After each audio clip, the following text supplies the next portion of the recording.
Des jeunes.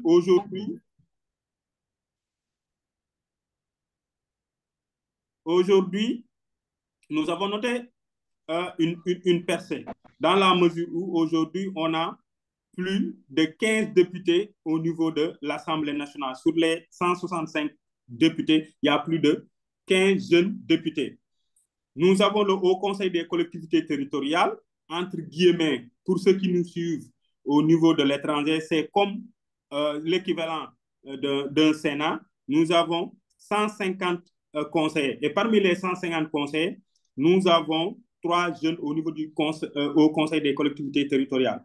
Au niveau du Conseil économique et social, qui est la troisième chambre au Sénégal, sur les 120 conseillers, nous n'avons que 2 jeunes. Au niveau des conseils départementaux, sur les 46 conseils départementaux, il n'y a pas un seul conseil départemental géré par un jeune. Pour ce qui concerne les maires, nous avons plus de 157 maires et parmi ces 150 maires, nous avons plus de 50 jeunes maires. Donc, si on fait le total, on dit qu'il y a une participation des jeunes aux instances de prise de décision, mais cette participation-là est faible parce que cette participation-là représente moins de 2% dans les instances de prise de décision, alors que les jeunes Sénégalais représentent plus de 65% de la population. Donc, on peut dire qu'il y a une faible représentation des jeunes aux instances de prise de décision. Mais le Sénégal aussi est en train de faire des efforts parce que dans tous les conseils d'orientation ou bien conseils d'administration au niveau des projets et programmes des jeunes, l'État du Sénégal implique les jeunes. Si nous prenons l'exemple de la DER au niveau du conseil d'orientation, il y a un jeune qui représente là-bas le Conseil national de la jeunesse du Sénégal. Si on prend l'exemple de l'ANPEJ aussi, il y a les jeunes qui représentent le Conseil national de la jeunesse du Sénégal. Maintenant, quelles sont les contraintes? Nous, au niveau du Sénégal, nous avons noté 4 contraintes majeures liées à la participation des jeunes aux instances de prise de décision. La première contrainte majeure, elle est juridique. Pourquoi? Parce que la définition de la jeunesse, c'est de 15 à 35 ans, selon la Charte africaine de la jeunesse, selon l'Union africaine.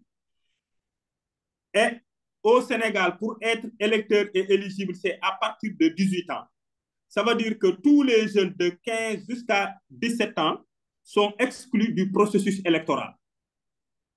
Pour être maire, il n'y a pas de souci, parce que à partir de 18 ans, tu peux être maire. Mais pour être député à l'Assemblée nationale, c'est à partir de 25 ans. Ça veut dire quoi? Ça veut dire que tous les jeunes de 15 jusqu'à 24 ans ne peuvent pas être députés au niveau de l'Assemblée nationale. Pour l'élection présidentielle, pour être président, c'est à partir de 35 ans. Ça veut dire que tous les jeunes de 15 jusqu'à 34 ans ne peuvent pas être président de la République. Donc, la première contrainte, elle est juridique et liée à l'âge. Donc, la majorité des jeunes sont exclus par rapport à leur âge pour participer aux instances de prise de décision.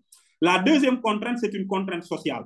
Parce qu'au Sénégal, quand tu es jeune, on te dit, bon, tu as le temps, il faut laisser ton oncle passer. Voilà quoi. Il y a l'aspect social qui joue, il y a aussi le droit d'aînesse. Et même si vous allez dans une élection, en cas d'égalité des voix, c'est le plus âgé qui passe. Quand 2 personnes, un jeune et un adulte, ont le même nombre de voix, que ce soit élection au conseil départemental, que ce soit élection au niveau conseil municipal, c'est le plus âgé qui passe. La troisième contrainte, c'est une contrainte économique. Pourquoi c'est une contrainte économique? Parce qu'aujourd'hui, au Sénégal, pour avoir un boulot, si tu as la chance, c'est à partir de 25 ans. Et par rapport à l'aspect financier, il y a ce qu'on appelle des contributions financières, les cautions. Et les cautions au Sénégal varient entre 10 et 30 millions. Et c'est très rare pour un jeune Sénégalais de trouver 10 ou bien 30 millions pour participer à une élection municipale, à une élection législative ou bien à une élection présidentielle. Donc ça, c'est une contrainte financière. Les jeunes n'ont pas les moyens pour la caution, mais aussi les jeunes ont des difficultés pour faire campagne, pour participer à une élection présidentielle ou bien à une élection législative, départementale ou communale. La dernière contrainte, c'est une contrainte politique. Pourquoi c'est une contrainte politique? Parce qu'il n'y a pas de démocratie interne au sein des partis et des coalitions de partis. Si vous êtes dans un parti ou bien une coalition de partis, on te dit souvent que la seule constante, c'est le chef de parti. Quand il y a élection, on n'organise pas des primaires.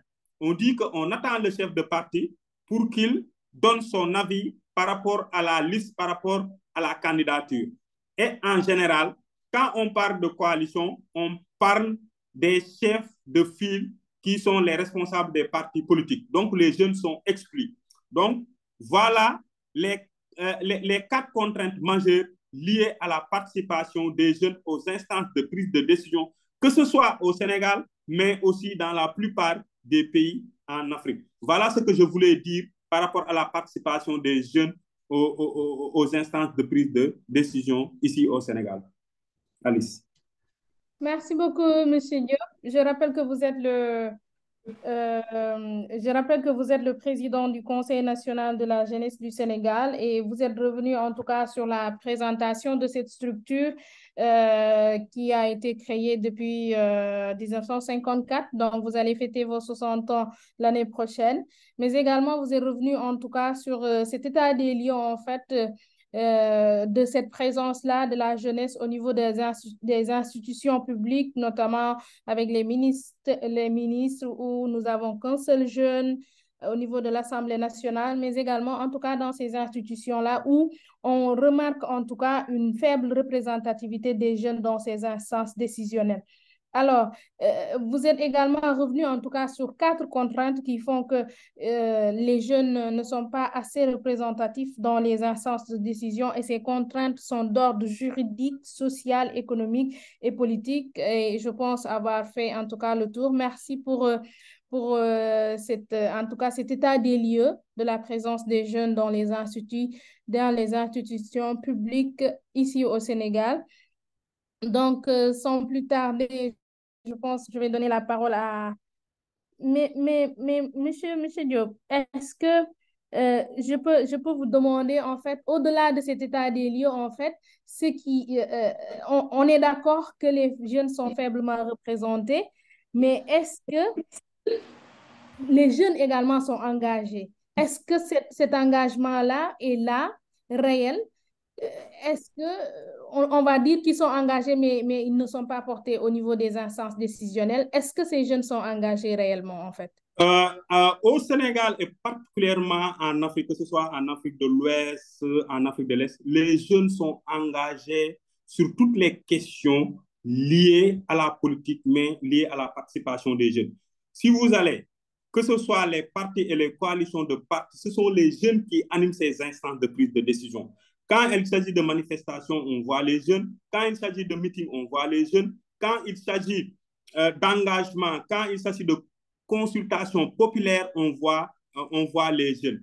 Même le fichier électoral, si vous avez presque 50% des électeurs sont des jeunes. Ça veut dire quoi? Ça veut dire que les jeunes sont engagés par rapport à la politique au niveau de leurs pays respectifs en Afrique, surtout en Afrique de l'Ouest. Pourquoi? Parce que les jeunes représentent la majorité, mais aussi ils savent que s'ils ne font pas de la politique, leurs préoccupations ne seront pas résolues par ceux qui dirigent nos différents pays. Donc, les jeunes sont engagés. Et pour trouver des solutions par rapport à ces 4 contraintes-là, le Conseil national de la jeunesse, avec d'autres organisations de jeunes, ont initié un projet de loi instituant un quota de 30% de jeunes dans toutes les assemblées électives.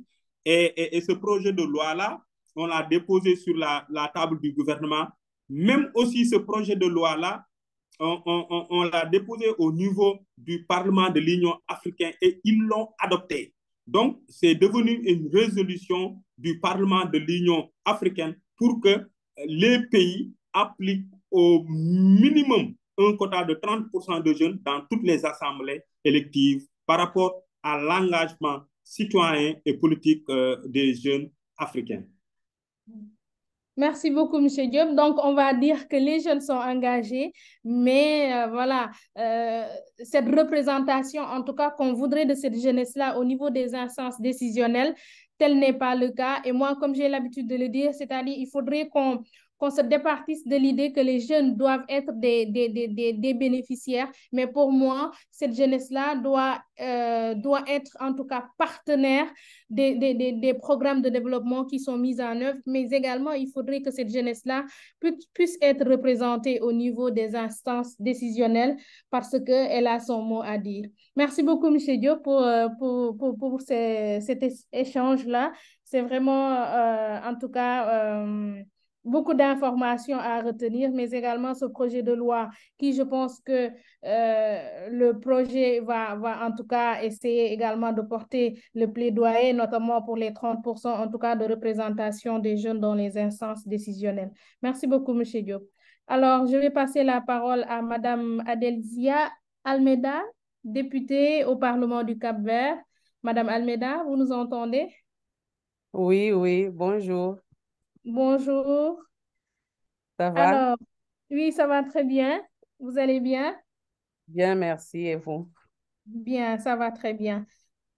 Alors, comme vous le savez, nous parlons aujourd'hui de la représentation et de la représentativité des jeunes et des femmes dans les instances de décision ou en tout cas dans la politique. Et vous êtes aujourd'hui un exemple, en tout cas, de cette présence-là des femmes dans les institutions publiques, comme on l'a dit tantôt. Mais vous, en tant que femme engagée dans les causes citoyennes et politiques, quelle appréciation avez-vous de l'engagement de ces derniers au niveau du Cap-Vert? Bonjour, merci. Madame Alice, c'est ça? Oui, c'est ça. Merci. Bonjour à tous et merci pour l'invitation. Merci Aziz, merci tous les panélistes. Moi, je suis Adelcia Almeida et je suis capverdienne, je suis lusophone. C'est pourquoi mon français, c'est pas bon. Mais je peux expliquer. Vous pouvez me demander et je vais expliquer. Euh, bon, moi, je suis députée au Parlement capverdien depuis 2021. Et avant ça, j'ai travaillé beaucoup avec les sociétés civiles. Et j'ai travaillé beaucoup avec les femmes qui sont politiques. J'ai travaillé beaucoup avec ONU Femmes et les autres projets qui travaillent avec les femmes qui travaillent et qui sont aux politiques.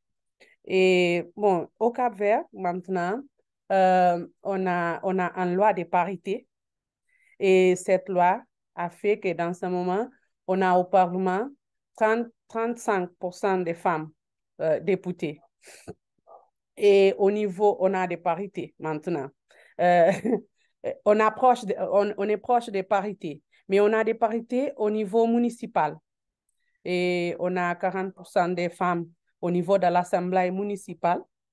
Et on n'a pas de parité au niveau des présidents des maires, des mairies. Et bon, même qu'on a fait un processus que c'est bon, mais on a beaucoup de difficultés au niveau des participations des femmes. On a des barrières et on a des barrières culturelles. On n'a pas de barrières légales chez nous parce que notre constitution, il dit que tout le monde peut participer au niveau des élections. On peut candidater, on peut voter, il n'y a pas de problème. On n'a pas de barrières au niveau officiel, mais on a des barrières que c'est culturel. Et la femme au Cap-Vert, il a beaucoup de responsabilités au niveau de gestion familiale. Et ça, on dit toujours que les femmes au Cap-Vert, il est pauvre de temps. Il n'a pas de temps pour participer aux politiques. Et pour participer aux politiques, tu as besoin de beaucoup de temps parce qu'il a beaucoup de réunions, beaucoup d'activités. Si tu n'es pas là, jamais tu vas intégrer en liste, en position qui est éligible. Et on a des barrières culturelles aussi quand toujours on pense que les femmes, toute son éducation, toute la forme comme sa mère et sa papa a préparé, c'est pour qu'elle travaille dans le ménage, quand il va étudier, mais c'est pas qu'il va travailler toujours au niveau public. C'est beaucoup, on travaille les femmes pour niveau privé. Et après, on a aussi les formes comme les personnes, ils regardent une femme, ils pensent toujours que l'homme, que l'espace politique, c'est un espace pour les hommes, n'est pas un espace pour les femmes. On a aussi les barrières économiques parce que tu as besoin de l'argent pour faire la politique. Si tu n'as pas de l'argent, tu ne vas pas candidater. Même que ton parti a de l'argent, toi aussi, tu as besoin de l'argent. Et les femmes, normalement, son salaire, elle ne gagne pas le même salaire que les hommes. Et quand il a un salaire, c'est son salaire qui va acheter les choses pour les enfants, qui va acheter tout pour les ménages, il a beaucoup de responsabilités et ça ne permet pas qu'il a beaucoup de l'argent pour faire les politiques. On a aussi les questions des partis politiques, la forme comme on fait la politique au Cap-Vert, et je pense que c'est général pour l'Afrique et pour l'autre pays, c'est que la forme comme on fait la politique, on a beaucoup de réunions, et les réunions, c'est à quelle heure qu'on fait la réunion aux politiques? Je pense que c'est l'après-midi ou dans la nuit. Et c'est là que la femme a beaucoup de responsabilités à sa maison et beaucoup de fois, elle ne peut pas participer. On a aussi les questions les structures des partis. Normalement, les hommes, ils pensent que les chefs, c'est les hommes, c'est les hommes. Après, on va penser comment on va faire pour les femmes. Mais les chefs et les hommes et les femmes. Et toujours, ils nous demandent, tu as des capacités pour faire ça? Mais un homme, jamais on va demander cette question. Et chaque fois, ils ont me demandé, mais comment tu es là? Tu as des capacités pour faire ça? Et j'ai dit, mais pourquoi je n'ai pas? Parce que, tu vois, il a beaucoup de barrières que ne permettent pas qu'on avance. Et j'ai parlé de pauvreté. On n'a pas de temps, on n'a pas les barrières culturelles, les barrières économiques. Et maintenant, moi, je pense qu'il y a une chose il manque beaucoup de participation. C'est la question de la forme, comme on fait les politiques. Au Cap-Vert, les campagnes électorales, elle est très, très, très violente. On parle de beaucoup de choses. On parle, les candidats, quand il a un adversaire, il va parler de son vie privée. Il va parler de son mari. Il va parler de la femme, s'il a une autre femme. C'est beaucoup de choses qu'on parle. Et ça, c'est une chose qui, pour l'homme, c'est normal. C'est normal quand on dit qu'un homme, il a deux, trois femmes. Personne va dire, bon, c'est un bon mari. Mais quand on dit qu'une femme, par exemple, c'est dans une campagne électorale, une personne va parler de ma vie privée, mon mari, pour mon mari, c'est pas bon. Et ma famille aussi, ils vont dire, bon, ça, c'est pas bon pour toi. Et parce qu'ils vont parler de ta vie privée, ils vont dire les choses que c'est pas les vérités, mais ça va pour mon fils, pour mon mari ou pour ma mère et mon père, ça, c'est pas bon. Et c'est ça, les familles aussi vont dire la femme, arrête, ne va pas, les politiques, c'est pas un espace pour les femmes, c'est un espace pour les hommes. Et c'est ça, c'est les questions que je pense que c'est les barrières que va limiter la participation des femmes aux politiques. On a aussi on a besoin maintenant de travailler beaucoup de choses pour changer cette situation. On a besoin de travailler les partis politiques au Cap-Vert pour faire l'approbation des lois de parité. On a travaillé beaucoup avec les partis politiques. On a commencé le travail des lois de parité en 2008, je pense, et on fait l'approbation en 2018.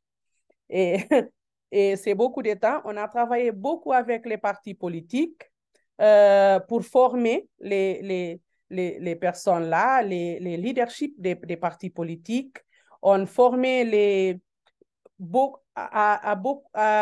je pense qu'on a formé les partis politiques, on a formé les décideurs, les personnes qui travaillent au gouvernement. On a formé les activistes sociaux, les personnes des ONG, de la société civile. C'est un processus de formation, de sensibilisation, d'information, parce que c'est une loi ce n'est pas consensual. Tout le monde n'aime pas cette loi-là. Après, on a fait un travail aussi avec les organisations internationales que restent au Cap-Vert parce qu'ils ont beaucoup d'influence sur les gouvernements. Et on a aussi travaillé avec les femmes aussi. Parce que les femmes, beaucoup de fois, les partis, ils ont dit, quand je dis, pourquoi les femmes n'est pas là? Ils disent, bon, ils sont pas disponibles. On a invité une femme, mais la femme, il a dit qu'elle n'est pas disponible. Et quand on parle avec les femmes disent, non, moi, je pense que là, c'est pas mon rôle, c'est pas mon travail. C'est un espace que c'est très agressif, c'est un espace que c'est pas bon pour une femme.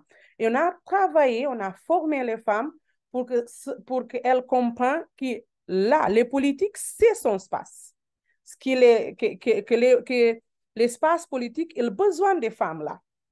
Et on a gagné beaucoup de femmes qui ont intégré les listes des partis politiques. Et tout le travail qu'on a fait, c'est un travail que c'est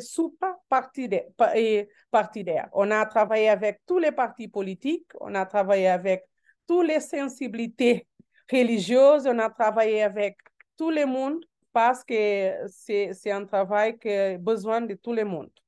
Maintenant, on a des femmes aux politiques, mais on a les défis. Et les grands défis qu'on a dans ce moment est que les femmes qui sont aux politiques, chaque fois qu'elle est là, on pense qu'on regarde qu'elle n'est pas dans l'agenda des femmes aux politiques.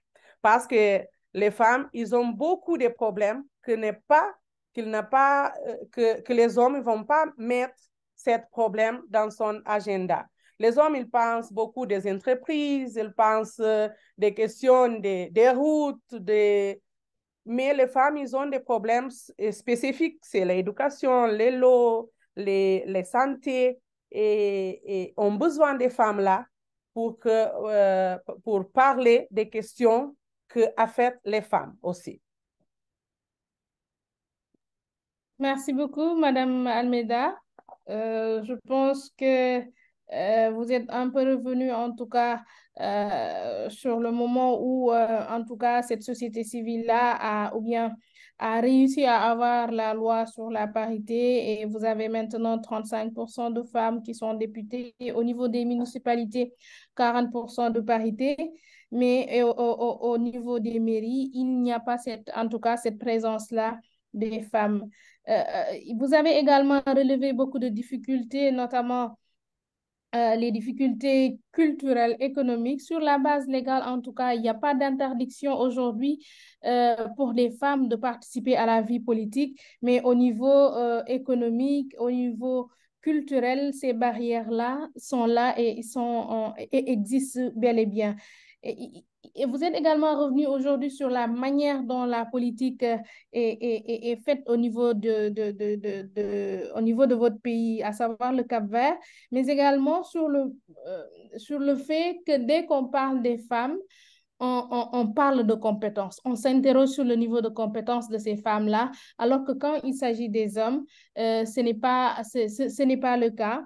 Mais il vous a fallu également 10 ans pour pouvoir atteindre ou bien pour avoir cette loi-là sur la parité. Donc, de 2008 à 2018, vous avez mené le combat, notamment dans la formation des partis politiques, dans la formation des femmes, et pour capaciter, pour donner plus confiance à ces femmes-là pour qu'elles puissent occuper en tout cas pour qu'elles puissent participer de manière active à la vie politique au niveau du Cap-Vert. Merci beaucoup, Madame Almeida, pour cette intervention. Je pense que je vais donner la parole à Monsieur David Sorou. Vous êtes là? Je suis bien là.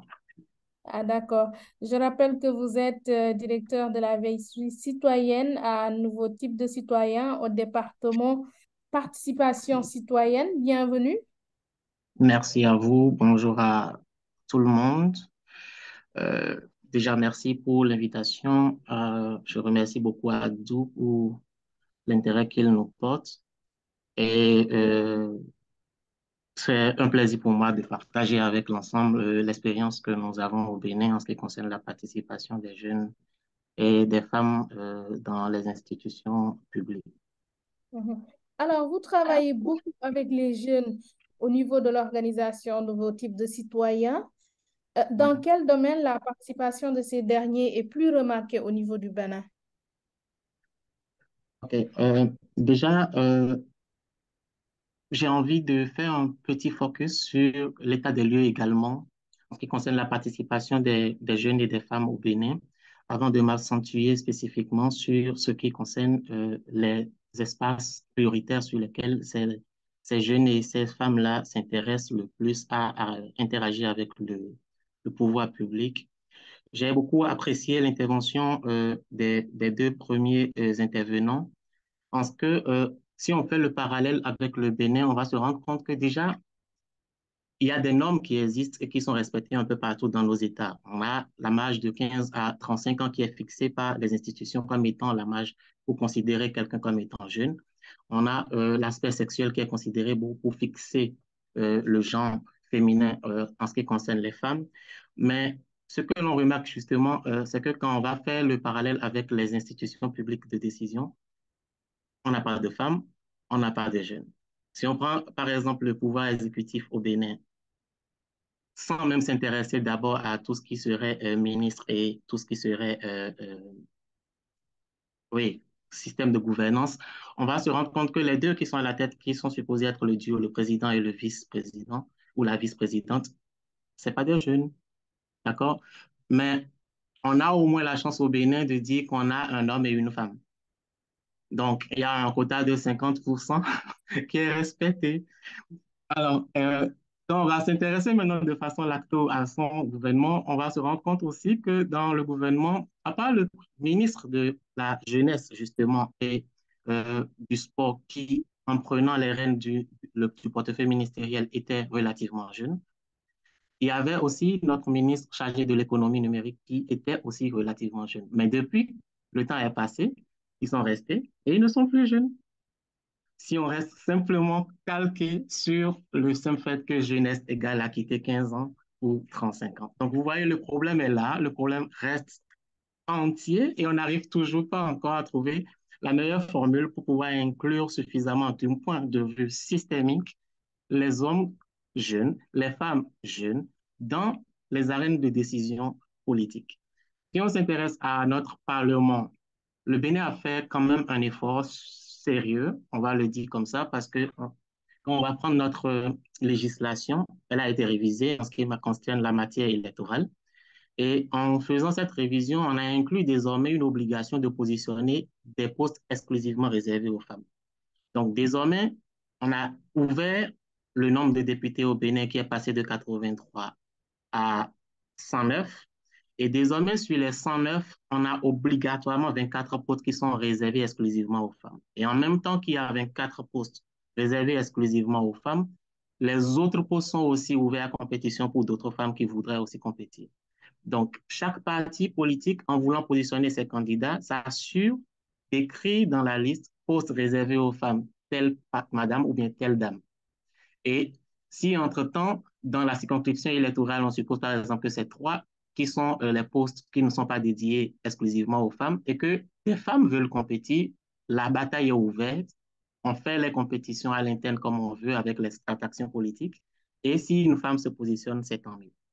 On va par exemple donner l'exemple de la 11e circonscription au Bénin, par exemple, où on a normalement 3 postes non compétitifs et un poste réservé aux femmes. Et dans cette circonscription, par exemple, on a 2 femmes et 2 hommes qui ont été élus. Un poste qui était exclusivement pour les femmes et un autre qui n'était pas forcément pour les femmes, mais pour laquelle elle s'est battue, pour lequel elle a eu le poste. Alors, la Cour constitutionnelle au Bénin en tant que contre-pouvoir, par exemple, on a 7 sages, on les appelle les 7 sages de notre Cour constitutionnelle, mais quand on regarde les sages en réalité, justement parce qu'on est en train de faire peser quelque peu des valeurs sociologiques et des pesanteurs culturelles, on ne va pas retrouver des jeunes dans ce cercle-là. Et sur 7, on n'a qu'une seule dame. Voilà, l'état des lieux est là, le fait est là, c'est presque pareil partout en Afrique. Et quand on va s'intéresser un peu plus à la question de la participation des jeunes et des femmes dans l'arène politique ou dans les institutions politiques au Bénin spécifiquement, on va se rendre compte que ça ne décale pas de ce qui concerne la lutte contre la défense des droits humains. En fait, ce qui intéresse le plus la jeunesse béninoise, ce qui intéresse le plus la femme béninoise, c'est préserver ses droits. Et justement, on est resté calqué un peu plus sur les intérêts dans ce qui concerne les générations de droits humains.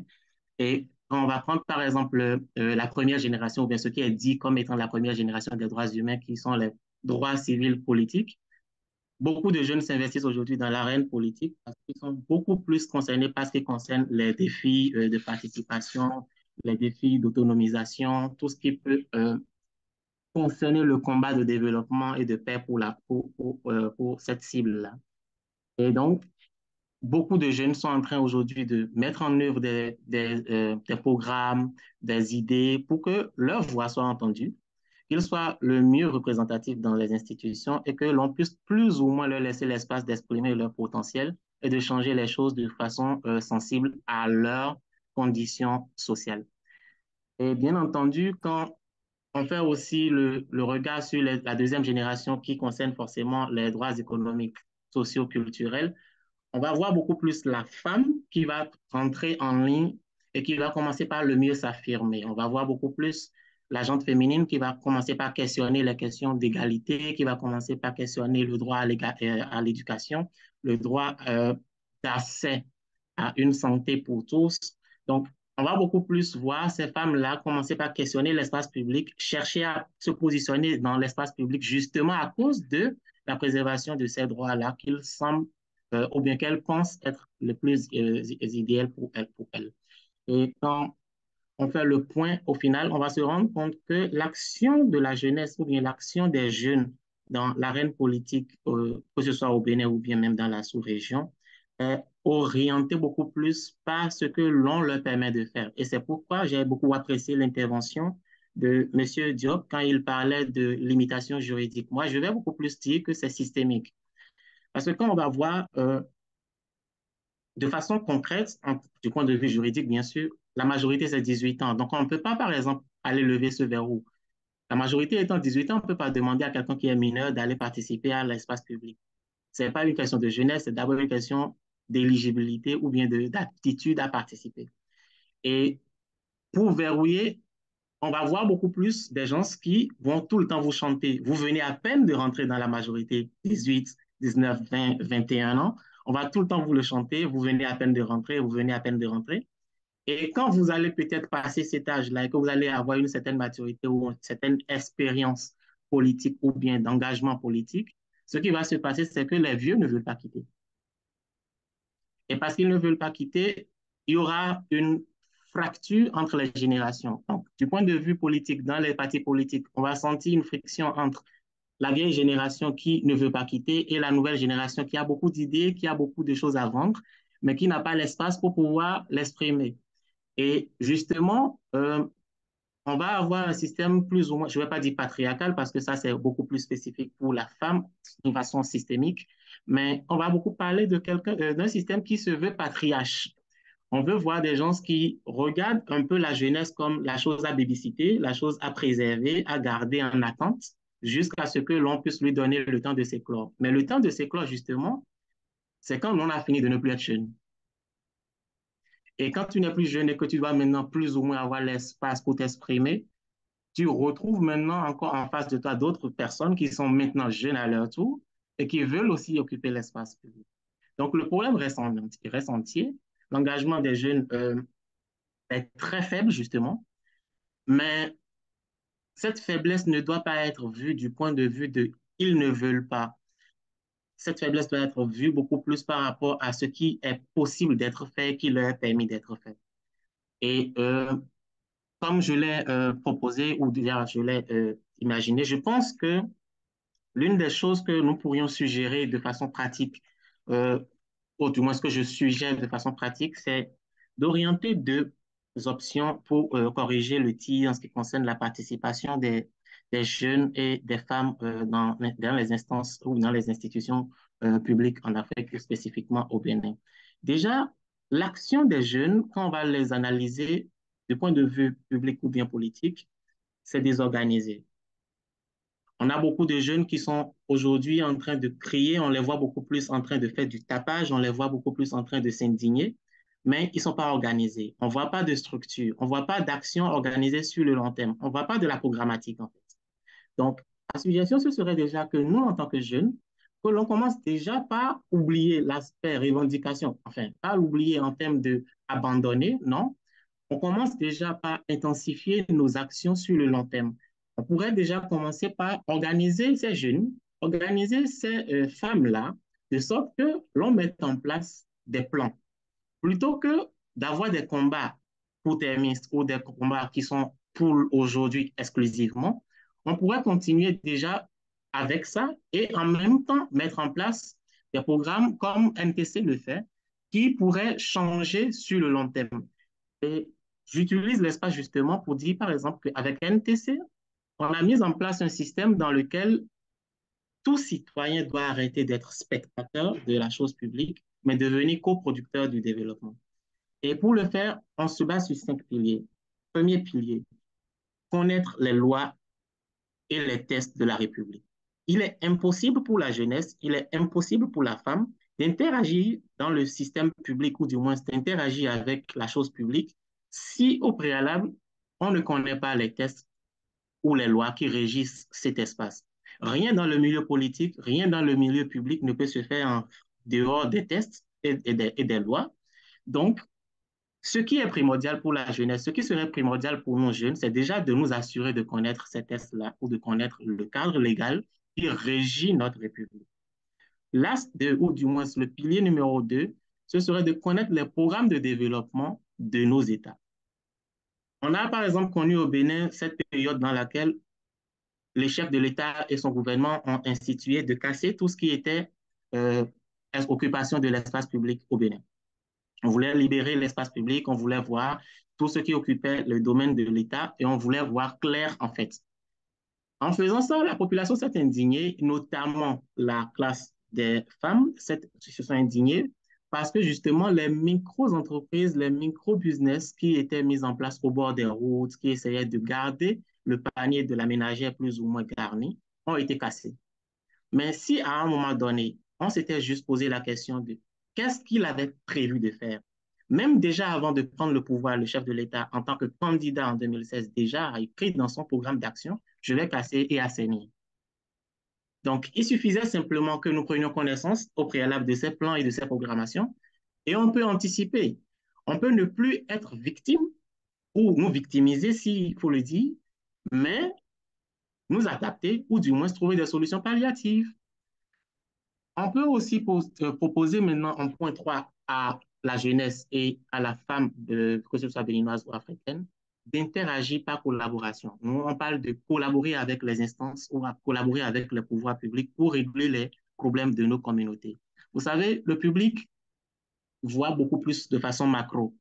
Et donc, puisque nous, on est jeunes, puisque nous sommes beaucoup plus dans le concret de la société, on a beaucoup plus de besoins qu'on veut voir se régler immédiatement, ce qui ne peut pas toujours être le cas. Et puisque justement on a un problème d'accès et que le système ne veut pas se déverrouiller facilement, ce que nous faisons, c'est d'aller chercher des résultats concrets qui les obligent à nous écouter. Et ces résultats concrets, on ne le fait pas en dehors d'eux, on le fait avec eux. On a beaucoup plus aujourd'hui l'exemple facile des femmes qui aujourd'hui se sont investies à corriger tout ce qui est voie d'accès à leur communauté, dans certaines communautés du Bénin à travers le programme NTC. Et c'est des résultats palpables que nous arrivons à exhiber partout parce que l'État n'a rien fait. Il a suffi que des femmes se mobilisent, que des jeunes se mobilisent, trouvent des moyens de pouvoir tracer ces chemins-là et de pouvoir les implémenter. Et le public a juste pris acte de ce que ça a été fait. Cette collaboration-là a été beaucoup plus saine et ça n'a pas mis en place un système de conflit entre le jeune ou la femme et le pouvoir public. Le quatrième axe, c'est surtout par rapport à notre comportement. Vous savez, ce n'est pas comme si c'était quelque chose de bien. On aime revendiquer en tant que jeune parce que nous avons l'énergie, nous avons la fougue et tout. Mais on doit promouvoir des valeurs éthiques, on doit promouvoir des valeurs citoyennes. Casser le bien public, ce n'est pas forcément avantageux pour nous, puisque nous sommes jeunes et que demain, c'est nous qui allons hériter de ce qui est là, ou du moins héritons déjà de ce qui est là. Ce n'est absolument pas à notre actif de le casser ou de le briser maintenant. Donc, on doit réorienter nos comportements, on doit nous corriger, on doit refaire notre mentalité par rapport à la chose publique et voir dans quelle mesure réorganiser notre action pour que cela ne soit pas nuisible à la société à long terme, mais qu'en même temps que nous sommes en train de revendiquer que nous préservons les choses publiques et que nous préservions aussi l'héritage public que nous devons laisser à la progéniture à laquelle nous appartenons aussi. Et un dernier point, le cinquième point, c'est de nous assurer d'être des experts. En fait, si nous nous assurons en tant que jeunes, en tant que femmes, à ne laisser aucune place à un doute sur nos compétences, à ne laisser aucune place à une seule parcelle de doute sur ce que nous pouvons apporter, le débat pourrait être clos. Je connais beaucoup de jeunes aujourd'hui, même je donne l'exemple, actuellement, on est en train de faire les 25 ans de l'instrument sur les droits humains. On a au Bénin 5 jeunes principalement qui se sont autoproclamés le quintet et qui, presque chaque semaine, saisissent la Cour constitutionnelle sur des problèmes de la loi. Et ce que nous avons vu, ce que nous sommes en train d'expérimenter avec ce groupe de jeunes aussi, c'est qu'ils connaissent le droit. Ils ont tous été juristes.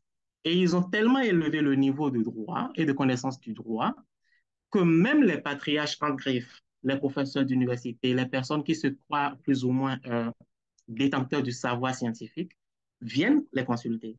Parce que les jeunes ne dorment pas. Les jeunes ne sont pas dans l'à peu près. Ils sont beaucoup plus pratiques. Et en même temps qu'ils sont pratiques, tu ne peux pas les coller sur leur domaine, qui est le domaine du droit.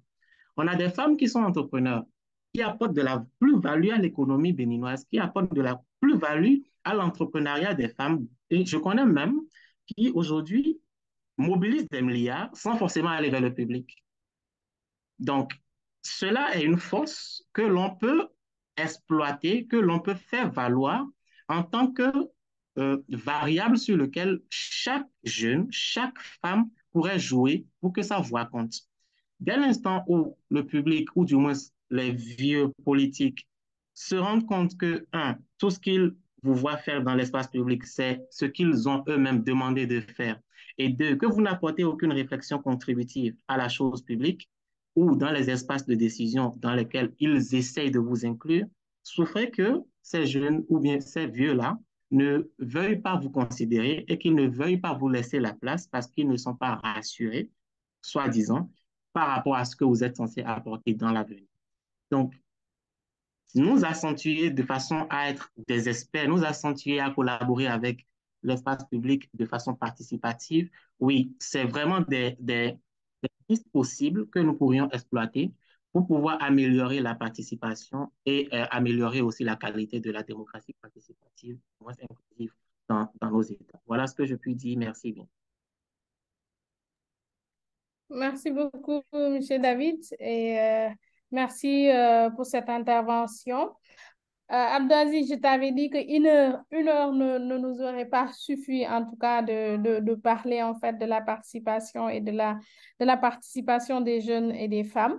Donc, après un bref état des lieux, en tout cas, il est revenu sur, en tout cas, cette fracture qui peut exister, en fait, entre générationnelle, en tout cas, mais également la limitation de la participation des jeunes et les systémiques. Ça, on le sait tous. Et également, en tout cas, au niveau du Bénin, des efforts sont en train d'être faits, mais ce qu'il y a lieu de constater, c'est que c'est le mal de l'Afrique, je pense, et c'est le mal de tous nos États.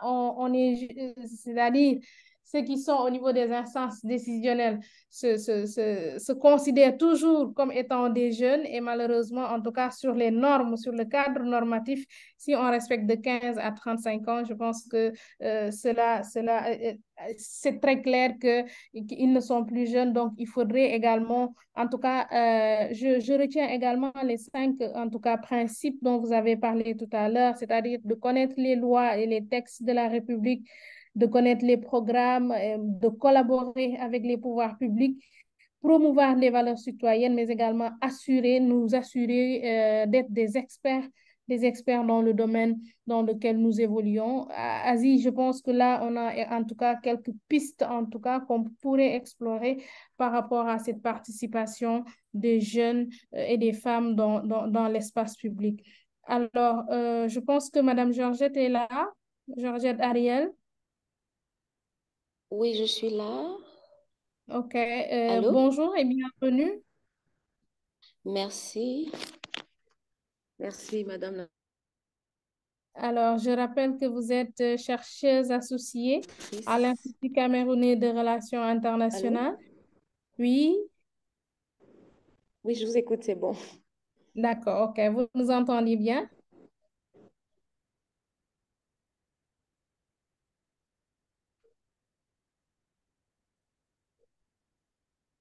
Allô? Oui, allô, je vous écoute. Merci, D'accord, Madame la OK. modératrice, de me passer la parole. Je tiens à Oui. m'excuser d'abord à vous, chers panélistes et modératrices, pour le petit désagrément. Mais puisque nous y sommes, nous allons entrer de plein pied. Je remercie de prime abord l'organisation activiste qui a bien voulu que nous nous intéressions, très capital pour le développement de l'Afrique.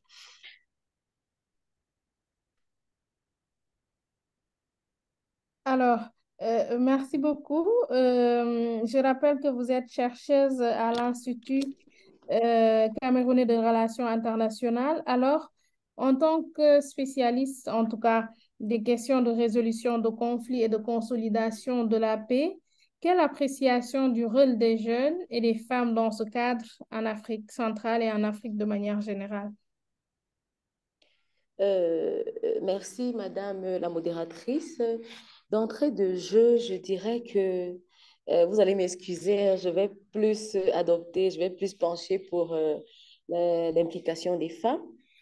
Non pas pour dire que je vais prêcher pour ma chapelle, mais parce que je me suis rendu compte que les copanélistes avaient largement abordé le sujet des jeunes dans leurs différents états. Donc, en ce qui concerne l'appréciation des femmes dans les institutions africaines et sous-régionales en particulier, je dirais de prime abord que les discriminations, on rencontre beaucoup de discriminations liées au genre. Et ceci est dû, premièrement, aux construits sociaux. Dans nos sociétés africaines, on a l'habitude d'entendre cette phrase, la place de la femme est à la cuisine. Et je dirais ici que la place de la femme n'est pas qu'à la cuisine, elle est aussi ailleurs. La femme peut être actrice et promotrice du développement dans le pays, dans son pays, dans son continent. Et ces construits sociaux entraînent le fait que les femmes, de manière générale, ne s'intéressent pas à la chose publique ou alors ne s'intéressent plus à la chose publique parce qu'elles ont entendu des paroles redondantes tout au long de leur vie et qui leur disaient non, une femme, elle n'est faite que pour le mariage, elle n'est faite que pour la cuisine. Or, nous remarquons que sur le plan normatif, les institutions internationales et africaines ont érigé des conventions, ont adopté des conventions qui garantissent le droit des femmes. On a à l'échelle internationale, la première, la Convention sur l'élimination de toute forme de discrimination à l'égard des femmes, adoptée en 1979, qui note clairement dans son article 7 l'importance de la participation des femmes à la vie politique. En ce qui concerne sur le plan international, mais spécifiquement aux questions liées à la consolidation de la paix et de la sécurité, on a la résolution 1325 du Conseil de sécurité de l'ONU qui garantit la pleine participation des femmes aux mécanismes de résolution de conflits. Bon, en Afrique, on a le protocole de Maputo de 2003, l'agenda 2063, notamment son aspiration 6, qui garantit, quant à elle, la promotion des droits des femmes et des jeunes. Nous nous rendons compte que, malheureusement, en ce qui concerne l'échelle sous-régionale, notamment l'Afrique centrale, dans les textes constitutifs de la CEMAC et de la CEAC, il n'y a pas de disposition particulièrement en ce qui concerne la protection des droits des femmes, puisque cette consultation citoyenne a pour but de soumettre les recommandations à nos organismes internationaux et à nos pays. On espère que ceci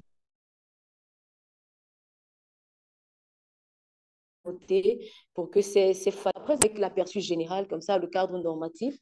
Le deuxième point qui concerne l'appréciation de la participation des femmes,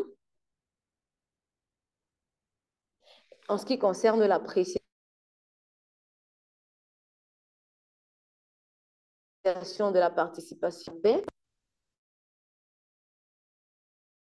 nous pensons que, avec les recherches qui ont été observées, régionales ou nationales,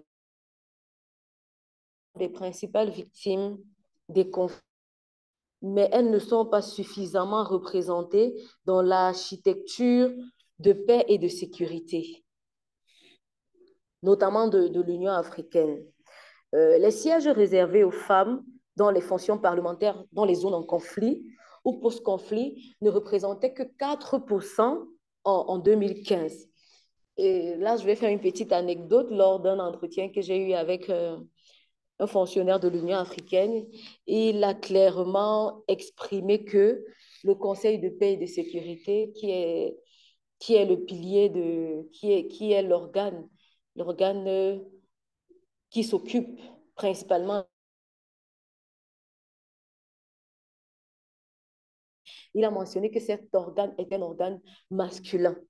J'apporte un petit bémol ici en disant, c'est vrai que l'envoyé spécial pour les questions de paix de l'Union africaine est une femme, Bineta Diop. Elle a notamment contribué à la mise sur pied de la résolution 1325. C'est vrai, on a cette dame, mais les autres dames, nous nous posons la question, où sont les autres dames dans le Conseil, dans l'architecture de paix et de sécurité présentée?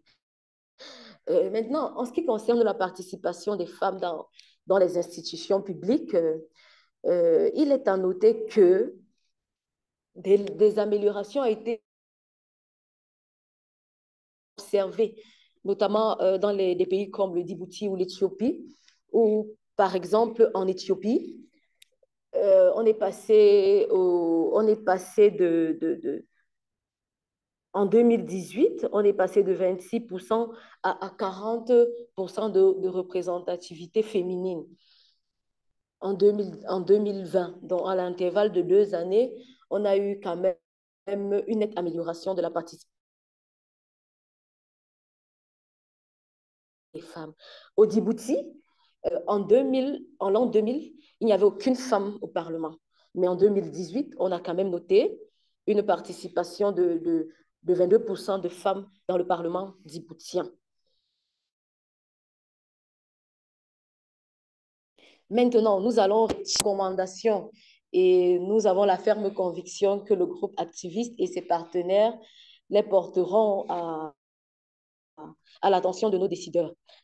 En ce qui concerne les recommandations, nous avons pensé premièrement à appliquer, il est important que l'on applique les conventions qui ont été mises sur pied. Et je crois que les États ont ratifié ces conventions. Donc, il est important que les États et les organismes internationaux incitent les États les parties prenantes à appliquer ces conventions. Deuxièmement, nous pensons qu'il est également important d'éduquer les femmes, les jeunes femmes à la participation politique et au mécanisme d'autonomisation de la femme. Je vais encore parler ici d'une petite anecdote. Une dame, je remercie déjà la parlementaire qui a mentionné dans son propos que sa famille et son mari peut-être n'étaient pas très d'accord. Ce n'est pas le cas pour moi parce que bon, j'ai la chance d'avoir peut-être un mari qui me soutient, mais je vous assure que j'ai perdu des mariages à cause du fait que j'ai choisi de faire la science politique parce que les gens disaient, oh, les femmes ne font pas la science politique. Je me dis, mais au nom de quoi les femmes ne feraient pas de la politique? Donc, il est important pour les femmes, pour les jeunes filles d'être éduquées à la culture politique. Troisièmement, il est important pour nous, Africains, de retourner aux fondamentaux. Avant le contact à l'Occident, les Africains où l'Afrique a été une société fortement matriarcale. Les femmes étaient, ou alors les femmes étaient vraiment considérées comme des promotrices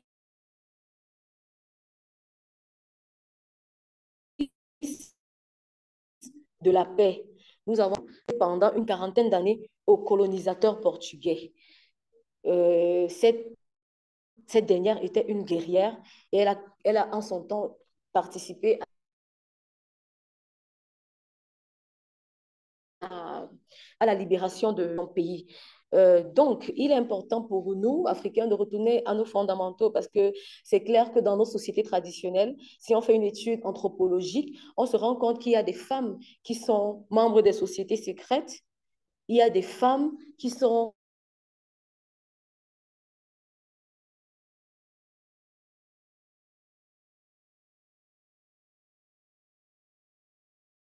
ministres des cours de défense institutionnelle pour pouvoir à une égalité de sexe dans la prise des décisions.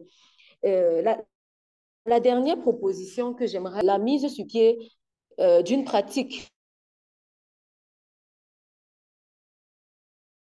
appelée Takumbeng. Je vais dire ici d'un rapport d'International Crisis Group qui a fait des recherches sur la question de la participation de la femme dans la résolution de la crise anglophone au Cameroun. Le Takumbeng consiste en quoi? C'est en fait une proposition ou alors une pratique qui consiste à créer des femmes qui porteraient ou qui seraient médiatrices des conflits. On a notamment observé cette pratique dans les années 1991 au Cameroun, lorsque l'opposant principal de regretté mémoire, John Frunji, avait été soutenu par ces femmes dans la région du Nord-Ouest. Donc, il est question ici de créer et de puiser dans notre culture avec l'autonomisation de la femme. Et celle-ci participerait d'ailleurs à créer à s'ériger en protectrice de la paix. Pour finir, il est important de créer ou alors de mettre en place des mécanismes de discrimination positive en faveur des femmes. Je le dis pourquoi. Il est question ici de mettre les femmes dans un environnement où elles seront disposées à contribuer à la participation de la vie politique, où elles seraient éduquées à la culture politique dans leur pays et dans leur continent. Donc, la discrimination positive, notamment en matière de gestion des conflits, participerait à créer un traitement préférentiel des femmes dans la résolution des conflits. Puisque nous l'avons mentionné à l'entame de notre propos, les femmes sont victimes des conflits. Il serait temps que les femmes participent à la prise de décision dans le but de mettre fin aux conflits qui minent notre planète et notre continent en particulier. Je reste ouverte à la discussion qui sera très féconde, j'ose le croire, pour répondre à vos questions et pour clarifier ce qui n'a pas été bien compris. Je vous remercie.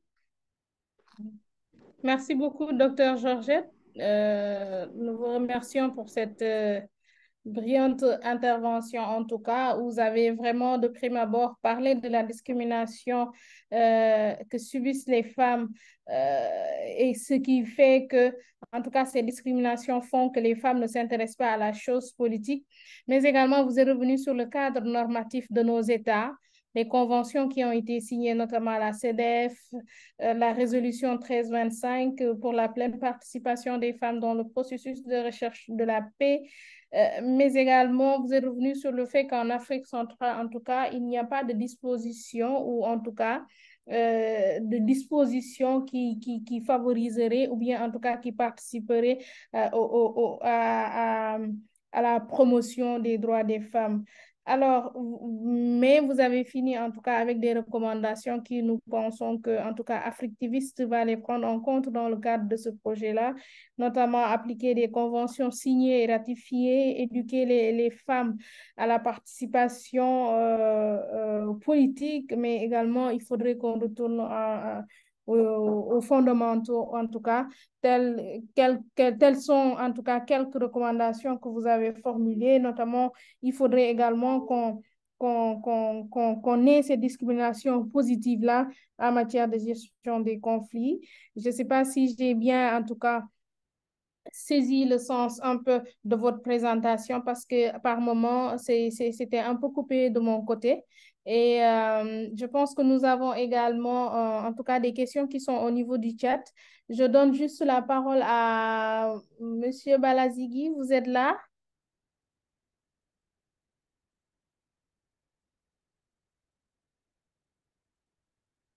Aziz? Oui. Il est là? Oui, notre ami Moïse Balagizi de la République démocratique du Congo, bon, il devait contribuer pour un peu faire un partage d'expérience avec ce qui se passe. Comme on veut être inclusif, on veut inclure tous les 5 régions du continent. Bon, je pense qu'il y a un problème de connexion. On va continuer peut-être avec les questions et après, tu pourras peut-être revenir avec lui d'ici là. D'accord, ok. D'accord, je pense que nous avons quelques questions au niveau du chat, mais si vous voulez également prendre la parole pour poser ces questions, on va faire une séance de 10 minutes, le temps qu'on puisse en tout cas finir avec cette consultation. Donc, attendez. Alors là, je vois la question de M. Falil Gadio qui demande est-ce que l'engagement des jeunes n'est-il pas faible? Si monsieur, comment il s'appelle encore? Monsieur Diop est là, je pense qu'il peut en tout cas participer à la réponse ou monsieur David. Monsieur David, si vous pouvez répondre également à la question, ce serait bien. Merci Alice. Moi, je pense qu'aujourd'hui, les jeunes africains sont engagés en ce qui concerne la participation politique et la participation citoyenne. Je le dis, regardez aujourd'hui, dans les partis politiques et les coalitions de partis, les plus dynamiques, ce sont les jeunes. Ce qui anime les partis politiques et les coalitions de partis, ce sont les jeunes. Si vous allez aussi dans le fichier électoral, 50% du fichier électoral aussi sont des jeunes. Donc, les jeunes s'engagent sur le plan politique. Maintenant, la seule contrainte, c'est la faible participation des jeunes aux instances de prise de décision. Et ça se comprend du fait qu'aujourd'hui, la définition réelle de la jeunesse est différente de la définition du citoyen qui doit être électeur et éligible. Parce qu'il y a un écart, il y a un gap. Et le gap commence à partir de 15 jusqu'à 17 ans. Tous les jeunes qui sont âgés de 15 jusqu'à 17 ans sont exclus du processus électoral. Et le premier niveau de participation, c'est au niveau des collectivités territoriales, que ce soit les communes et les départements. Et là, c'est à partir de 18 ans. Et les jeunes, souvent, n'ont pas les moyens de participer à ces élections-là. Deuxième niveau de participation, c'est au niveau de l'Assemblée nationale. Là aussi, il y a des contraintes parce que c'est à partir de 25 ans. Ça veut dire que tous les jeunes de 17 jusqu'à 24 ans sont exclus. C'est ça qui explique la faible participation des jeunes, mais il y a un engagement réel des jeunes sur le plan politique, mais aussi sur le plan citoyen. Si aujourd'hui, je donne juste l'exemple, le fait d'avoir une carte d'identité te donne la possibilité de participer à des élections, je peux dire que toutes les élections seront remportées par les jeunes, quel que soit le pays où on se trouve au niveau de l'Afrique. Donc aujourd'hui, ce que nous devons faire, c'est de mener un combat par rapport à la participation. Là où il y a l'âge limite, on doit avoir l'âge plafond. Je donne juste un exemple. Pour être président de la République au Sénégal, c'est 70, etc. Mais on a limité aussi les mandats présidentiels à 2. Mais pourquoi on ne limite pas les mandats pour les maires? Pourquoi on ne limite pas les mandats pour les députés? Pourquoi on ne limite pas les mandats pour le Conseil économique, social ou bien le Haut Conseil des collectivités territoriales? Parce que moi, je dis que c'est contradictoire de dire le président ne doit pas faire plus de 2 mandats. Alors que tu vois des députés qui sont à l'Assemblée nationale depuis 20 ans. Tu vois des maires qui ont fait plus de 25 ans au niveau de leur municipalité. Donc aujourd'hui, notre combat, c'est de limiter tous les mandats électifs. Et quand on parle aussi de responsabilisation des jeunes, mais on doit regarder aussi les autres instances qui ne sont pas des institutions. Regardez les centrales syndicales. Tu vois, ce sont les retraités aujourd'hui qui dirigent les centrales syndicales des travailleurs. Ça aussi, c'est une contradictoire. C'est contradictoire parce que moi, je ne peux pas comprendre qu'une centrale syndicale soit dirigée par une personne qui est âgée de plus de 60 ans, qui est à la retraite. Donc, je pense qu'aujourd'hui, on doit mener ces combats-là par rapport à la limitation, mais aussi lutter contre les coalitions de partis, parce que les coalitions de partis ne favorisent pas l'implication des jeunes aux instances de prise de décision. Parce que quand il y a une coalition de partis, quand on doit confectionner une liste, on fait appel juste aux leaders. Et dans nos États respectifs, les leaders des partis politiques ne sont pas des jeunes. Donc, il faut que nous, jeunes, qu'on se dise vraiment, les coalitions de partis ne favorisent pas l'implication des jeunes aux instances de prise. Mais quand on parle d'engagement, les jeunes sont engagés dans le cadre de la citoyenneté, mais aussi dans le cadre politique. Merci beaucoup, M. Diop. M. David, vous avez une position par rapport à la participation des jeunes. Est-ce que l'engagement des jeunes en politique est faible? Je crois que je vais m'inscrire dans la même lignée que M. Diop et ajouter qu'en réalité, quand on prend la participation des jeunes, trouve problématique nous-mêmes en tant que jeunes ou en tant que personnes impliquées dans la question de gouvernance parce que justement, la participation est beaucoup plus reléguée à un rôle de classe ouvrière. On va les appeler un peu comme la main-d'œuvre de la politique.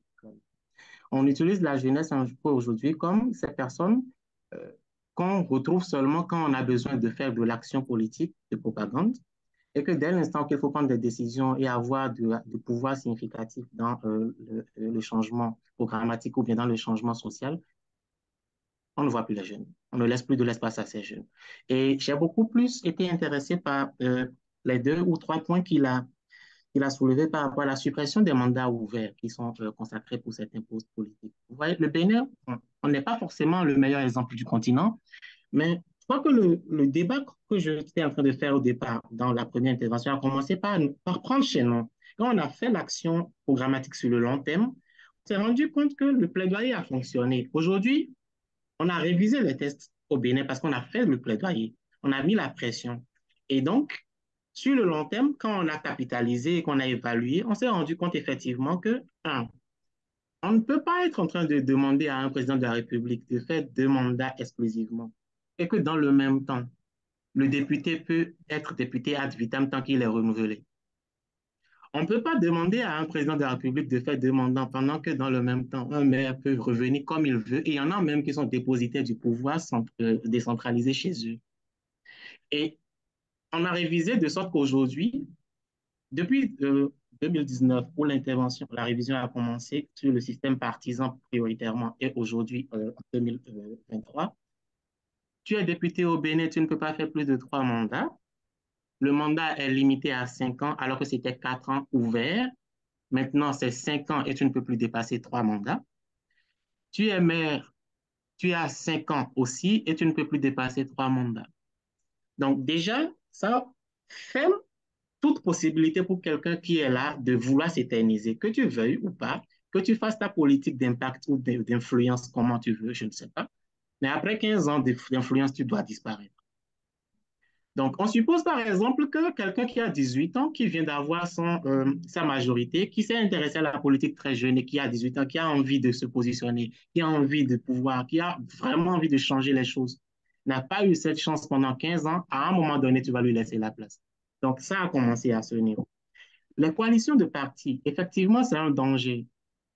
Et aujourd'hui, dans le système, la révision de la loi sur le système partisan au Bénin et dans le code électoral au Bénin, on a inséré que désormais, pour n'importe quelle élection au Bénin, on ne peut plus faire ce qu'on appelle les alliances. Donc, soit votre parti est représentatif sur le territoire national et va aux élections, ou soit vous n'y allez pas. Mais le danger en même temps, c'est que si vous ne participez pas à 2 élections consécutives, on va vous enlever votre agrément de parti.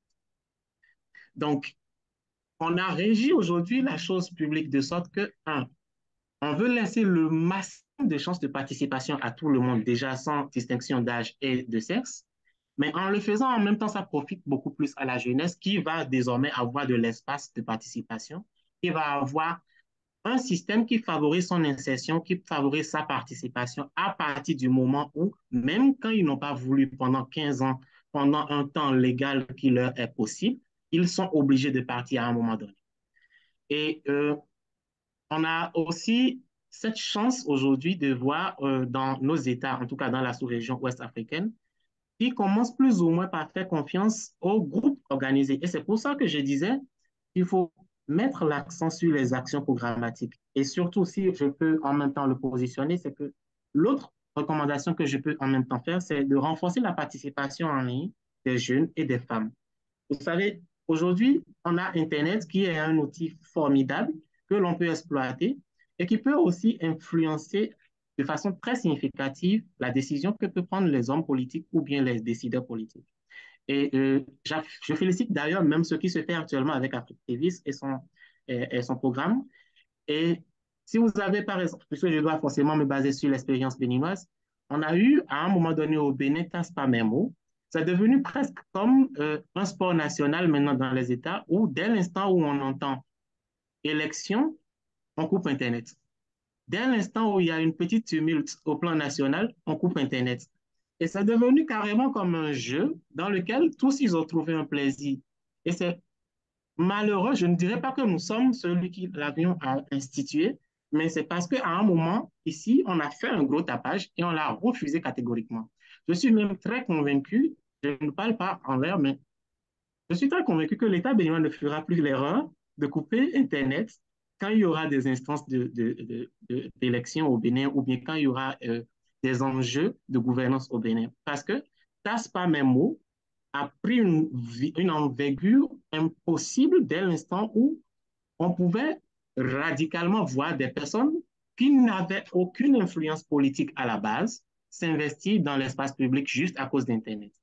On sait que ça a des connotations économiques et que c'est du manque à gagner pour des businessmen qui ont des entreprises à gagner, à garder, pardon. On a aussi forcément une question d'information et de partage d'informations, des droits humains qui sont brimés. Donc, nécessairement, dès l'instant où les jeunes, n'ayant pas forcément l'espace de façon conventionnelle pour aller au contact du public, délocalisent le lieu de leur combat sur Internet et font le bon plaidoyer de façon organisée, croyez-moi, ça fonctionne. Voilà ce que je peux apporter comme élément de réponse à la question de l'ami qui l'a posée. OK, d'accord. Merci beaucoup, M. David. Alors, j'ai une question également pour Dr. Georgette.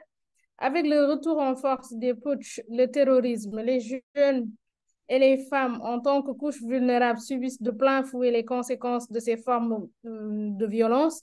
Quelle approche pour faire face à ces défis? Allô? Oui. Oui. Merci pour la question posée.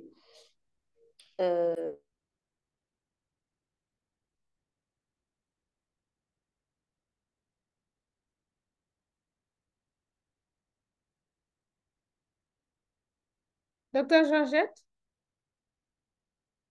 vous avez éteint votre Oui, vous micro. m'entendez? Ah, désolé. Là, c'est bon. Je, Là, je, c'est bon. je disais, en Afrique du Nord, on a connu le printemps arabe avec les révolutions qui ont eu cours en 7 ans. Et en Afrique de l'Ouest, dans les États ouest-africains, on remarque qu'il y a une certaine montée en puissance des coups d'État, la prise du pouvoir par des militaires. Nous pensons que ces coups d'État sont perpétrés pour la plupart par des jeunes. Des jeunes, c'est cet esprit-là que nous allons... C'est dans cet esprit que nous allons nous mettre pour analyser en fait ces nouveaux coups d'État dans les États ouest-africains et au Niger récemment.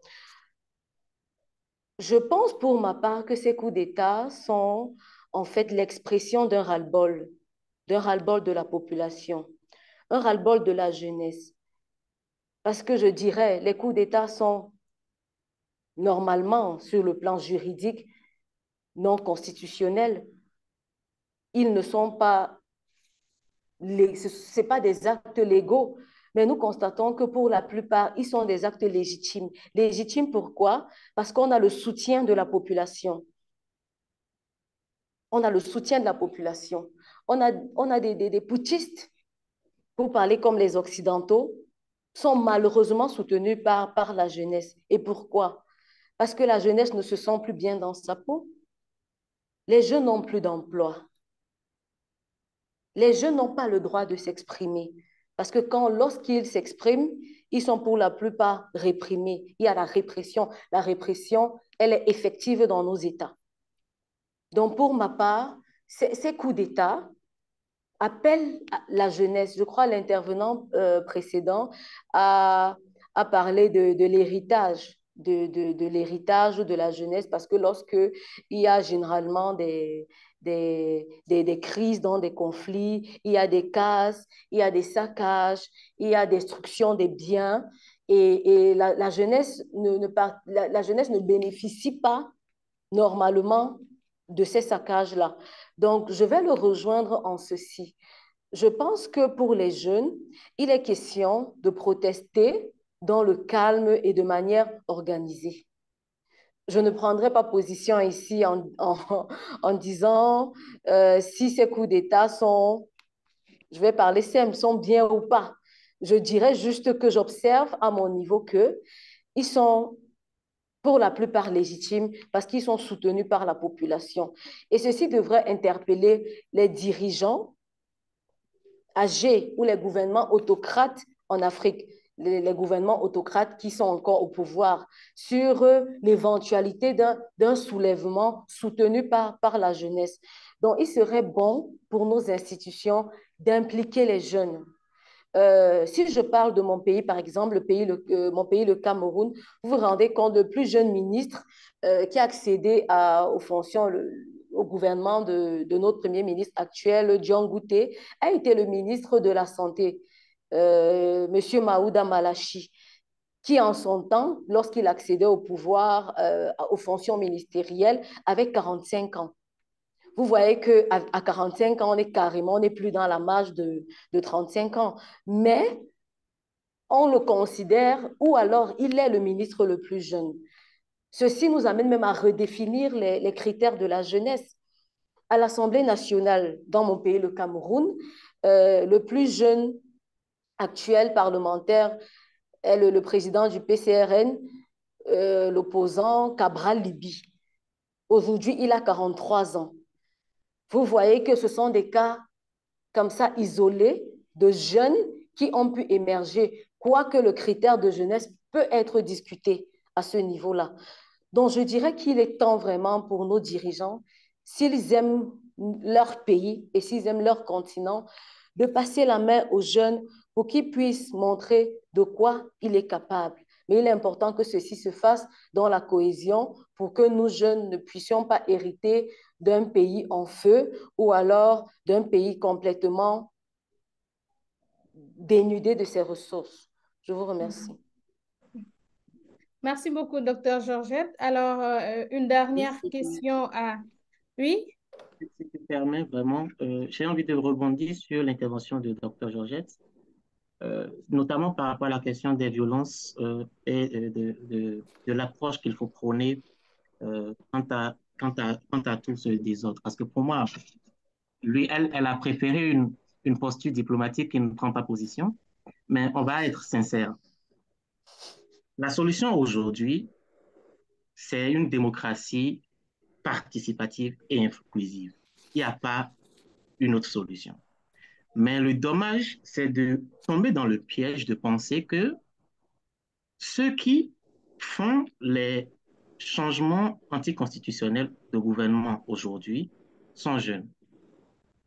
En réalité, le ras-le-bol peut être le ras-le-bol des jeunes, mais qui est instrumentalisé et instrumenté par des personnes qui ne sont pas jeunes. Si vous regardez au Mali, si vous regardez au Burkina Faso, si vous regardez le dernier cas qui est au Niger, et que même quand on va s'intéresser à ce qui s'était déjà passé en Guinée, tous les leaders de ces quatre événements-là ne sont pas dans la marge des 35 ans. Ils ont déjà dépassé. Et ce qui est le plus triste pour moi, en tout cas, et ça c'est pourquoi je dis qu'il faut affirmer sa position clairement, c'est que la magie qui existe dans la question de la participation et de l'inclusion quand on parle de démocratie, c'est que la démocratie en tant que voix de la majorité doit s'assurer de faire valoir la voix de la minorité. Et si vous vous amusez en réalité, quand vous voudrez mettre en œuvre une démocratie, commencez par faire valoir la voix de la minorité sur la majorité, ça ne fonctionnera pas parce que ce n'est pas le principe de base. Le principe de base de la majorité sur la minorité, c'est ça qui fonde la démocratie. C'est ça même qui a fait la base des élections, c'est ça qui a conduit à tous les principes qui coordonnent la vie démocratique. Donc, dès l'instant où on va s'amuser à commencer par faire valoir, primer et donner un nom de légitimité à ce que voudrait cette minorité-là et que cette minorité met en œuvre contre les normes établies, on va mettre en œuvre une anarchie. Ça, c'est très certain. Et c'est cette anarchie-là que nous essayons de refuser aujourd'hui, que nous essayons de combattre aujourd'hui de façon dispersée. Encore, on ne trouve pas la bonne formule dans les diverses instances, mais il est dangereux, en tout cas, aujourd'hui en tant que jeune, en tout cas pour ce qui me concerne et ce que je pense, de pouvoir trouver du crédit à ce qui semble être fait pour solutionner un problème que nous tous nous remarquons. On ne peut pas aujourd'hui valider que des gens demeurent au pouvoir, confisquent le pouvoir, oui. On est d'accord que la jeunesse a besoin d'emploi, que la jeunesse a des défis sociaux. On est très d'accord sur tous ces points, mais assurons-nous que le mécanisme par lequel nous changeons ça soit un mécanisme conventionnel et que ce soit un mécanisme inclusif. Que ce ne soit pas un mécanisme d'instrumentalisation comme on est en train de le remarquer. Je crois que j'ai des amis qui sont même branchés sur le live actuellement. avec qui j'ai eu des discussions et qui, même dans des espaces plus universitaires, ont déjà réfléchi sur et si on légalisait ou si on instituait de façon formelle les coups d'État et que l'on l'encadrait. Et on s'est rendu compte du danger que ça peut représenter en fait pour l'Afrique en réalité et même pour les États qui vont s'y coller.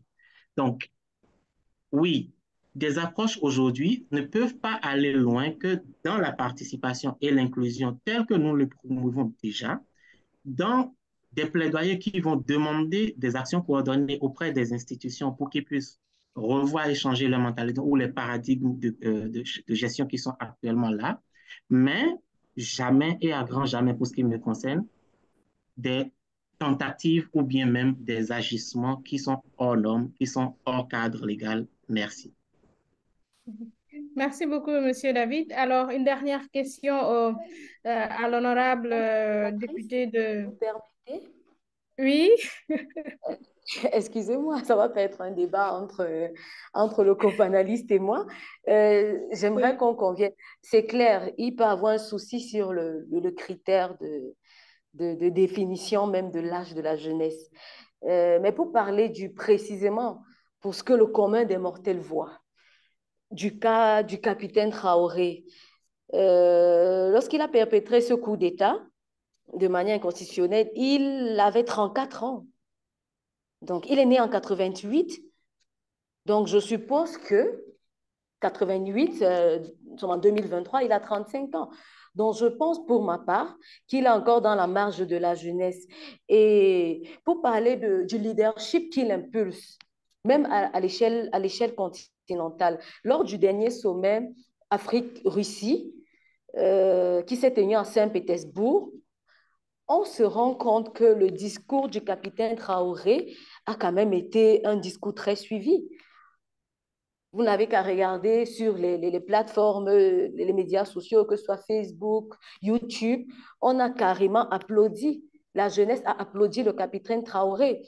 C'est clair, les mains qui agissent dans l'ombre, elles peuvent être vieilles, permettez-moi l'expression, mais l'image qu'on a en face pour se référer, pour ne rester que sur le cas du capitaine Traoré, c'est un jeune qui impulse ou alors qui se veut être un leader qui bouscule les choses dans la jeunesse africaine. Donc, c'est sur ce petit point que j'aimerais, je voulais rebondir pour dire que le capitaine Traoré, vous convenez avec moi qu'il est jeune, puisqu'il n'a que 35 ans. Merci, Madame la modératrice. D'accord. Merci beaucoup, Docteur Georgette. Alors, Madame Almeida, est-ce que vous pensez que il y a en tout cas un commentaire qui dit, de Monsieur Daouda, qui dit la loi sur la parité est une bonne chose, mais elle n'est pas suffisante. Il faut plus de sensibilisation des jeunes et des femmes sur ce qu'on attend d'eux. Moi, en tout cas, je partage en tout cas cette assertion, mais est-ce que vous, au niveau du Cap-Vert, est-ce que le besoin, en tout cas, oui, le besoin est là, mais comment est-ce que vous faites pour, en tout cas, promouvoir cette participation des femmes au niveau des partis politiques? Non, je suis d'accord, c'est vrai, on a des lois, mais ce n'est pas suffisant. Ce n'est pas suffisant et on a besoin toujours de travailler. Et même que beaucoup de personnes ne connaissent pas les lois. Et on fait les diffusions des lois et on travaille toujours avec les partis politiques. On travaille, même nous, dans notre parti, c'est un travail constant. On va travailler avec les hommes, mais avec les femmes aussi, parce qu'il y a des femmes aussi qui sont machistes, qui ne comprennent pas que les femmes, pourquoi on a des lois de parité. Et c'est un travail qu'on fait toujours et on a besoin de faire ça, de faire la sensibilisation, de faire les plaidoyers. Et dans ce moment, par exemple, la prochaine année, on va faire les élections municipales. Et dans notre parti, on a déjà créé une équipe de femmes et des hommes aussi pour travailler avec les présidents, avec toutes les structures municipales pour intégrer les femmes dans les listes. Même avec les lois de parité, on a besoin de travailler toujours.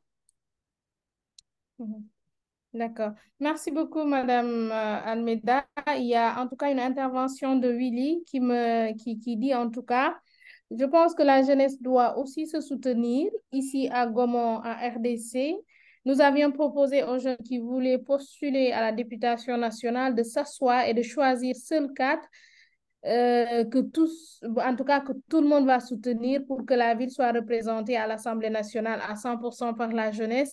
Mais malheureusement, en tout cas, ils ont refusé et chacun a préféré se présenter à la députation, mais de manière vraiment voilà, seule. Et pourtant, ils étaient plusieurs.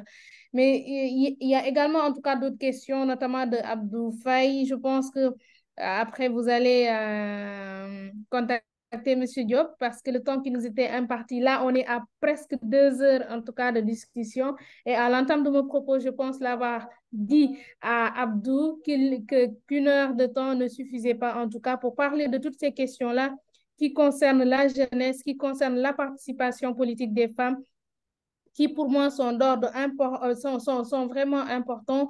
Nous avons parlé de la discrimination dont sont victimes les femmes, en tout cas ces barrières culturelles qui font que les femmes ne sont pas assez présentes dans les instances de décision, mais également cette jeunesse-là qui est pleine d'idées, qui a son mot à dire, mais qui malheureusement n'est pas présente au niveau des instances publiques, des instances de décision.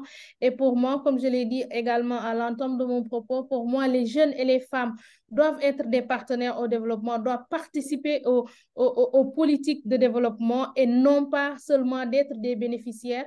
Nous avons notre mot à dire, les femmes ont leur mot à dire, la jeunesse également a son mot à dire. Et je pense qu'il serait bien qu'on puisse, chacun dans son cercle d'influence, de pouvoir impacter quotidiennement les vies, mais également de participer à la sensibilisation et au plaidoyer pour la prise en compte de cette thématique-là qui, pour moi, est très importante dans la mesure où, en tout cas, si on combine jeunesse et femmes, je pense que c'est plus, en tout cas, de la moitié de la population. Et si on prend l'exemple du Sénégal, on a une population pratiquement jeune, quasiment jeune, avec les dernières, en tout cas, statistiques de l'Agence nationale de la statistique et de la démographie. La moyenne d'âge se situe à 19 ans, donc vous conviendrez avec moi que nous avons en tout cas une population jeune et je suppose que c'est la même chose au niveau en tout cas des pays qui sont intervenus, notamment le Cap-Vert, le Cameroun, mais également le Bénin et la RDC aussi. Alors, en tout cas, il tient coûte que coûte à ce que à ce que M. Diop réponde à cette question-là. Qu'est-ce qui peut expliquer que dans les partis politiques au Sénégal, les jeunes ne sont pas représentatifs dans les instances de décision? M. Diop, vous êtes toujours là? Oui, je suis là. Mais de manière vraiment, voilà, condensée. Oui, pourquoi les jeunes ne sont pas représentés? Parce que, et là, c'est un combat pour le Conseil national. Dans chaque parti politique, il y a ce qu'on appelle une cellule des femmes et une cellule des jeunes. Mais pourquoi dans une maison, il y a une chambre uniquement réservée aux jeunes, une chambre réservée aux femmes, et on dit, bon, pour les adultes, vous pouvez faire tout ce que vous voulez dans la maison, mais pour les jeunes, vous avez juste une chambre, pour les femmes, vous avez juste une chambre. Et lors des investitures, on dit à chaque fois 3 adultes. Ensuite, bon, c'est 5e position ou 6e position. Et quand le responsable de la cellule des jeunes entre, on dit que vous, les jeunes, vous êtes représentés. Ça veut dire que sur l'ensemble des candidats à la candidature au niveau des partis politiques, si un seul jeune entre, on dit que vous, les jeunes, vous êtes représentés. C'est la même chose pour les institutions au niveau du Sénégal. À chaque fois, quand on dit que le Conseil national de la jeunesse, vous êtes représenté, ça veut dire que tous les jeunes sont représentés. Alors que les adultes occupent pratiquement toutes les places. Donc, aujourd'hui, on doit combattre les cellules jeunes et les cellules femmes au niveau des partis politiques et les coalitions de partis, et on intègre en même temps que les adultes. Quand il y a un adulte, il y aura une femme, un jeune, pour la parité genre, mais aussi pour la parité générationnelle entre les jeunes et les adultes. C'est ça qui explique souvent la faible représentation des jeunes au sein des partis politiques. Merci. Merci beaucoup, M. Diop. Je suis tout à fait d'accord. J'ai toujours, en tout cas, détesté, c'est trop dire, mais je n'ai jamais aimé le fait en tout cas, qu'on crée des sections féminines dans les associations, dans les partis politiques qui, pour moi, en tout cas, ne font que cantonner la place des femmes au fait qu'elles doivent occuper, en tout cas, les seconds rôles. Je n'ai jamais été pour, en tout cas. Mais ça a été un plaisir vraiment de modérer ce panel. Merci à M. Khadim Diop, merci à l'honorable députée Mme Almeida, à David et au docteur Georgette. Merci également aux participants qui ont pris part à ce webinaire, qui, je pense, a été très, en tout cas, productif. Merci à vous d'avoir participé. Abdou Aziz, je te rends ta parole et merci à toutes et à tous. Merci beaucoup Alice. Merci beaucoup pour cette modération exceptionnelle.